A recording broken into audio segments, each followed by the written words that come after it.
YouTube, what's up? My name is Danny James, and in this video we're going to be creating this crumpled background texture effect inside of After Effects. I found this particularly interesting after I watched a couple of George Barford's music videos. If you don't know him, he did this music video with Ice Spice. It appears at around the 30th second.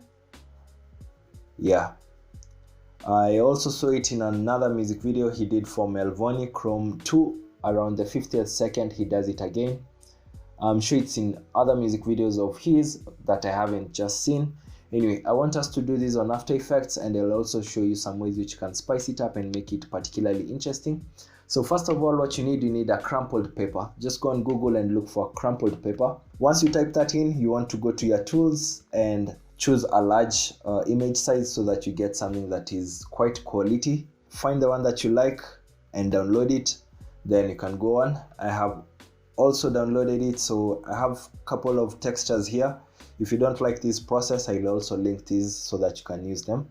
So we'll go with this old white paper texture background that's right here. I kind of like it. We also have other options, so I'll still link them down in case you don't want to go through all that hassle. Once you have your paper textures ready, it's time to go into After Effects.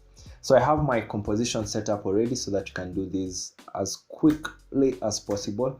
So here's a performance clip of Tori, and the first step that you want to get a roto brush of the subject. So I've done this in other tutorials. I want to do it in this one. I already have the rotoed layer here.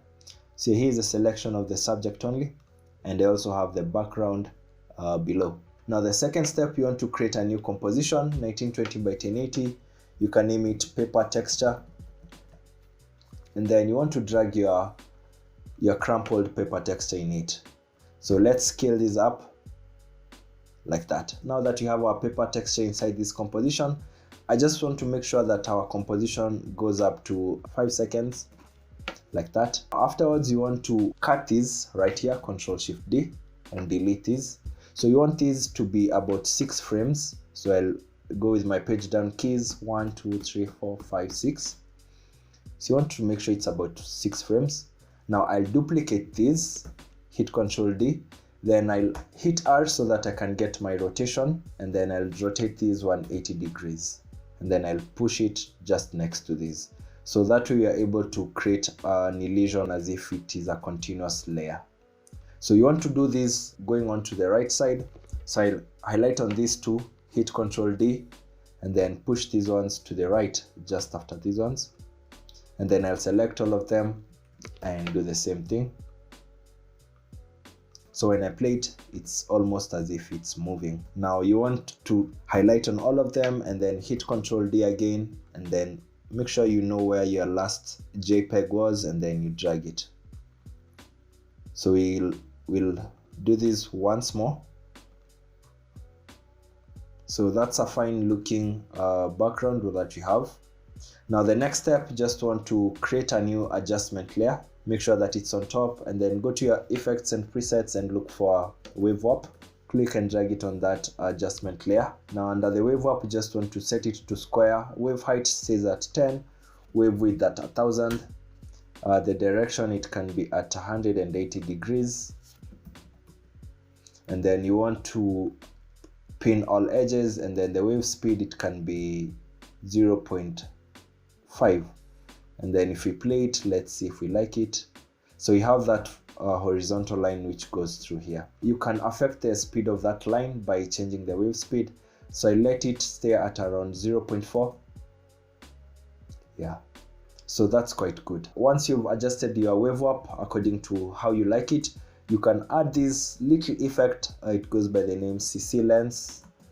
Not really necessary, but I like a level of detail, and under this CC lens you want to increase the size, so that we will get some sort of fisheye effect on it. This is just a preference, but it adds to the realism of this. It also adds some blur to the sides, which is totally what we want. Now once you have all these established, you can go back to our main comp. Here it is, and then you want to go to your project bin and drag that paper texture composition between the roto brush layer and the background layer. So this is what it will look like. Okay, so we're already getting the look. Now it's just a matter of spicing these up. You can add some green screen elements, whether those are butterflies and other things. You can just go on YouTube and look for butterfly green screen. So you'll get a bunch of options. I like this video right here. You can also look for money falling green screen, and you'll find a bunch of options. So I've already downloaded the ones that I liked. Here they are. Now I'll drag them into my project bin and then pick an in and out quickly. So we can start with the one with the butterfly. Quickly pick an in and out and drag it onto my timeline. And whenever you drag these into your timeline, you want to make sure that it stays between the roto brush and the background layer. So I'll scale it up like that. Once it's scaled up, I'll just look for a color key, drag it onto this layer, and then we'll highlight on the green color so that you can remove it, increase the tolerance, just quite like that.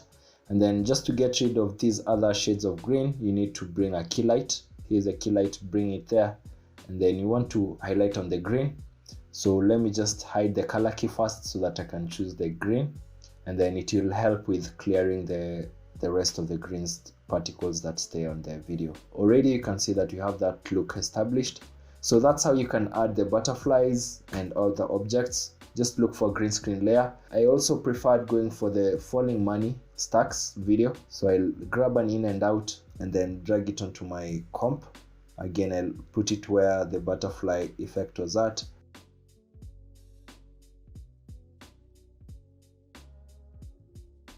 So I really like how this looks. You can scale these if you want and position it however you want it so that it can fall in the right way.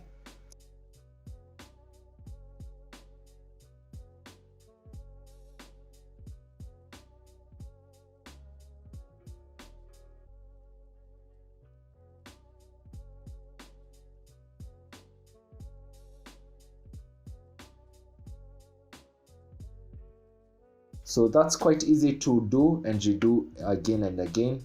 I'd like to see what you guys do with these. So in case you do end up doing something like this, you can tag me on Instagram. My handle is right below in the description box. Also remember, the easiest way to support this channel is by liking this video.